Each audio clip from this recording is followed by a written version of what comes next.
নমস্কার বন্ধুরা, কেমন আছেন সবাই? আমি পায়েল রয় আজ তোমাদের সাথে শেয়ার করব আলু কাবলির রেসিপি। আর সাথে একটি গল্প বলবো যার নাম হলো মোল্লার গুড় খাওয়া। চলো শুরু করা যাক। মোল্লা সাহেব প্রচুর মিষ্টি খেতেন। গুড় পেলে তো আর কথাই নেই। অন্য মিষ্টি কম খেলেও গুড় একদম কম খেতে পারতেন না। যতই চেষ্টা করুন না কেন মোল্লা সাহেব কিছুতেই তা পারতেন না। সে সময় মোল্লাই কাজী আদালতে বসে বিচার করতেন। একদিন এক বুড়ি তার কাছে এসে কাকুতি মিনতি করে বলল, আমি বড়ই গরিব, আমার একমাত্র ছেলেকে নিয়ে খুব ফ্যাসাদে পড়েছি কাজী সাহেব। সে দিন রাত প্রচুর গুড় খায়, তাকে আর গুড় জুগিয়ে আমি কুল কিনারা পাচ্ছি না। আপনি যে কোনো উপায়ে হোক হুকুম দিয়ে তার গুড় খাওয়া বন্ধ করে দিন। সে আমার কথা একেবারেই শোনে না। এরকম করলে এক সময় দেখা যাবে বাড়িঘর বিক্রি করে ওকে গুড় খাওয়াতে হচ্ছে।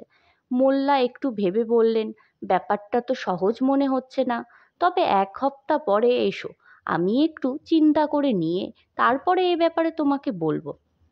বুড়ি মোল্লার হুকুম মতো এক সপ্তাহ পরে সমস্যাটার মোকাবিলায় হদিশের জন্য এসে হাজির হলো। মোল্লা তাকে দেখে মাথা নেড়ে বলল, এ বড় জটিল মামলা এনেছো তো দেখতে পাচ্ছি। আরও এক সপ্তাহ সময় দিতে হবে আমাকে, এখনো আমার মাথায় কিছুই আসেনি।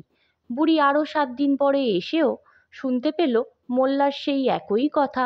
এভাবে 2 মাস পরে মোল্লা বুড়িকে বললে, কই, ডাকো তোমার ছেলেকে, আজ আর তোমাকে ফিরে যেতে হবে না।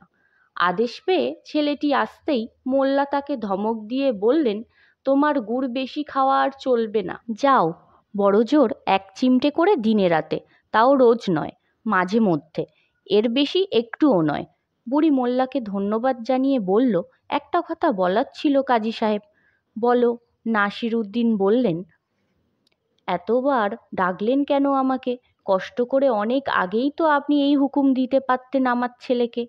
ও এই কথা, ওকে হুকুম দেওয়ার আগে আমার নিজের গুড় খাওয়ার অভ্যাসটা কমাতে হবে তো। এই বলে তার দিকে তাকিয়ে মোল্লা সাহেব মিটি মিটি হাসতে লাগলেন। আমার গল্পটি ও রেসিপিটি যদি ভালো লেগে থাকে তাহলে বন্ধুরা অবশ্যই লাইক, কমেন্ট, সাবস্ক্রাইব করে দিও। Thank you.